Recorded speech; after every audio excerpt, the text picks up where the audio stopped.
अस्सलाम वालेकुम, कैसे हैं आप सब। अच्छा, मैंने ड्राइविंग से रिलेटेड काफ़ी सारी वीडियोस डाली हैं और सब दोस्तों को पसंद भी बहुत ज़्यादा आई है। मेरे ज़्यादा सब्सक्राइबर ड्राइविंग से रिलेटेड ही हैं, न्यू ड्राइवर्स हैं। तो अगर आप भी न्यू ड्राइवर हैं और अभी ड्राइविंग सीख रहे हैं तो प्लेलिस्ट के अंदर जाकर एक प्लेलिस्ट है हाउ टू ड्राइव के नाम से, आप वो प्लेलिस्ट देख लीजिएगा। उसमें आपसे के फ़ायदे के लिए काफ़ी ज़्यादा वीडियोज़ हैं। न्यू ड्राइवर को काफ़ी ज़्यादा परेशानी रह जाती है, काफ़ी ज़्यादा उसकी बेचारे की टेंशन्स होती हैं। वो क्लच को, ब्रेक को, बेचारे का बस हेजिटेट ही हुआ रहता है। तो एक दोस्त है, उसने एक कमेंट किया, ये कमेंट आपके सामने आ रहा होगा।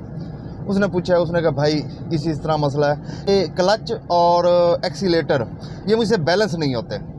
बैलेंस मतलब ये, अगर आप न्यू हैं तो आपके साथ भी अक्सर ऐसा हो जाता होगा कि क्लच आप यकदम छोड़ देते होंगे या गाड़ी आपकी यकदम बंद हो जाती होगी या झटका लेके चलती होगी, नहीं समझ आती। हालांकि इसके ऊपर मैंने एक वीडियो बनाई थी, लेकिन वो मैंने आरपीएम से रिलेटेड बनाई थी। अगर कि आप आरपीएम को देखकर और आप किस तरह इसे, आपको रेस किस वक्त देनी है और कितनी देनी है, वो आरपीएम से रिलेटेड थी। आज मैं आपको एक और सिंपल सा तरीका बताने लगा हूँ। पाँव की सेटिंग है वो आपने खुद ही करनी है। अगर आप उस सेटिंग के मुताबिक कर लेते हैं तो आपको किसी तरह की कोई टेंशन नहीं होगी। अच्छा, इसके अलावा मैं आपको एक और बात बता दूं कि आज मेरे पास मोबाइल स्टैंड नहीं है, मोबाइल मैंने हाथ में ही पकड़ा हुआ है, तो इस वजह से ज़रा वीडियो शेकी टाइप की होगी, तो इसे काइंडली बेयर कर लीजिएगा। चलें, मैं आपको एक्सीलेटर और क्लच की ही सेटिंग बताता हूँ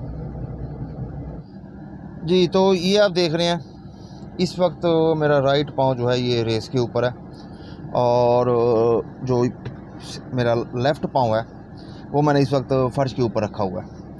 ये पाँव, लेफ़्ट पाँव मैं जस्ट एक्सीलेटर के लिए यूज़ करूँगा और ये जो मेरा पाँव है राइट पाँव, इसे मैं ब्रेक के लिए भी यूज़ करूँगा, साथ इसे मैं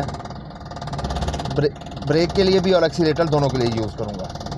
अच्छा, अब मैं आपको यहाँ एक बात बताऊँ।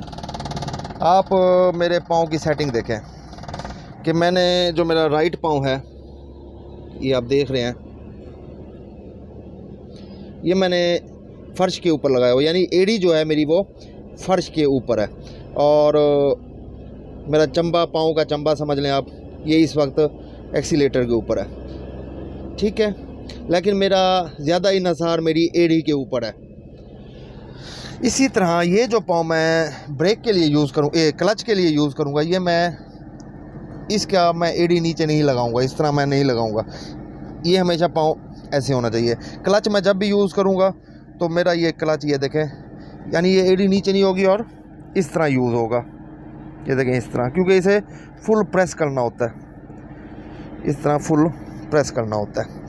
अब हमारी गाड़ी इस वक्त न्यूट्रल पर है, मैंने हल्की सी रेस दी हुई है, वो जैसे इस वजह से कि मैं इस वजह से गाड़ी पर हूँ, ये काफ़ी ज़्यादा शेकिंग करने लग जाती है।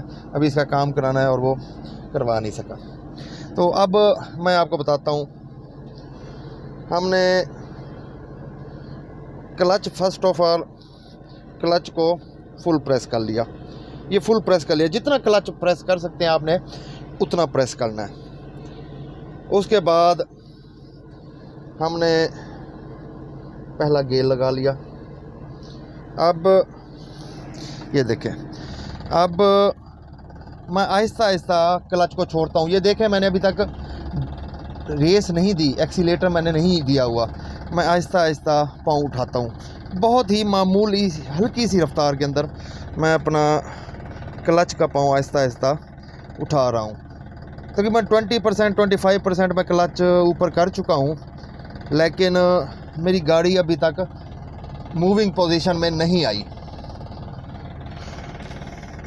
अब ये फिर मैं आहिस्ता आहिस्ता उठाता हूँ और ये मुझे हल्का सा झटका महसूस हुआ है इंजन के अंदर।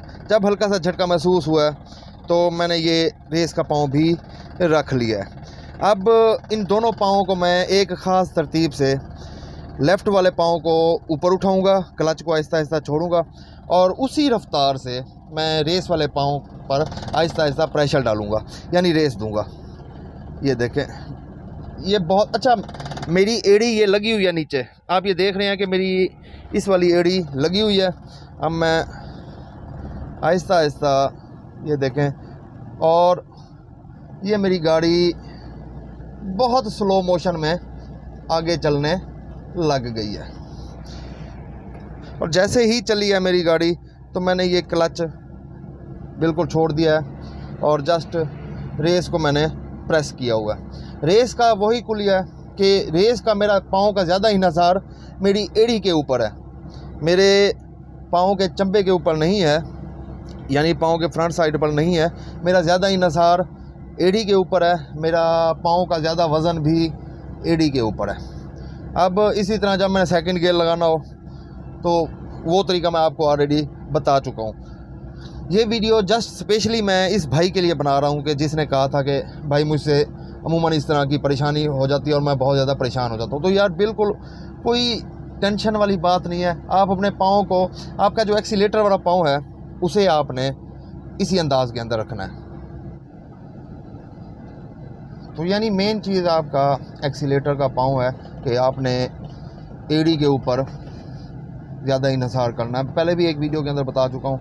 आपने जब एक्सीलेटर को छोड़ के आपको कभी भी ब्रेक दबाने की ज़रूरत पड़ जाए तो आप न्यू हैं अगर, तो आपने पाँव उठाकर ब्रेक के ऊपर नहीं रखना। आप जस्ट अपनी पाँव को एड़ी के ज़ोर पर ही उठाएं, एड़ी आपकी नीचे फर्श पर ही रहे और अपने पाँव को मूव करें। ये देखें, मैं आपको करके दिखाता हूँ।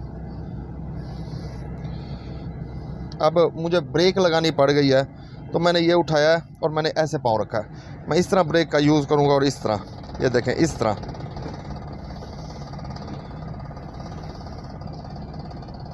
तो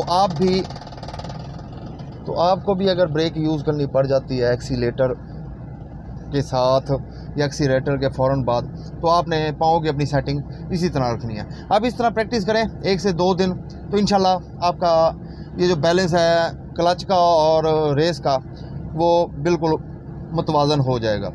तो डिटेल से मैंने बता दिया है। आई होप कि जिन दोस्तों को मुश्किल आ रही थी वो समझ गए होंगे। इसके अलावा भी अगर आपका कोई सवाल हो तो कमेंट सेक्शन में कर लीजिएगा, मैं इंशाल्लाह उस पर भी वीडियो बना दूंगा। आज की वीडियो कैसी लगी है ये भी कमेंट सेक्शन में लाजमी बताइएगा। अगर वीडियो अच्छी लगी हो तो लाइक सब्सक्राइब करना मत भूलिएगा। अपना ख्याल रखिएगा, दुआओं में याद रखिएगा। अल्लाह हाफिज़।